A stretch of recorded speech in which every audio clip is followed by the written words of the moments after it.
பாண்டிச்சேரியில் சர்வதேச யோகா தினத்தையொட்டி பல்வேறு பகுதிகளில் இந்தியில் பதாகைகள் வைக்கப்பட்டிருந்தது. ஆனால் இந்த நிகழ்வுகள் தமிழ்நாட்டின் மொழி உணர்வை சவாலாக கருதின தமிழரின் வாழ்வுரிமை கட்சி தமிழ்நாட்டின் அடையாளத்தை பாதுகாக்கும் நோக்கத்தில் தங்களது எதிர்ப்பை பதிவு செய்தது.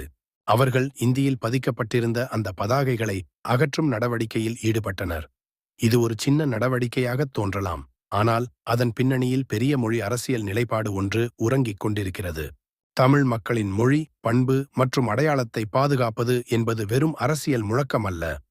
அது அவர்களின் வாழ்வியலின் ஒரு பகுதி. யோகா என்பது இந்தியாவின் பாரம்பரியத்தை உலகிற்கு கொண்டு செல்லும் ஒரு நிகழ்வாக இருந்தாலும், அதன் வெளியீட்டில் உள்ள அனைவருக்கும் புரியும் மொழியில் தகவல் வழங்கப்பட வேண்டும் என்பதே தமிழ் அமைப்புகளின் கோரிக்கையாகும். இந்த நிகழ்வுகள் எதைச் சுட்டிக்காட்டுகின்றன என்றால், மொழி உணர்வு இன்னும் உயிருடன் உள்ளது. அந்த உணர்வை மதித்து ஒருமித்த இந்தியாவில் ஒவ்வொரு மொழியையும் அன்புடன் அணுக வேண்டும் என்பதே இத்தகைய எதிர்ப்புகளின் உட்பொருள்.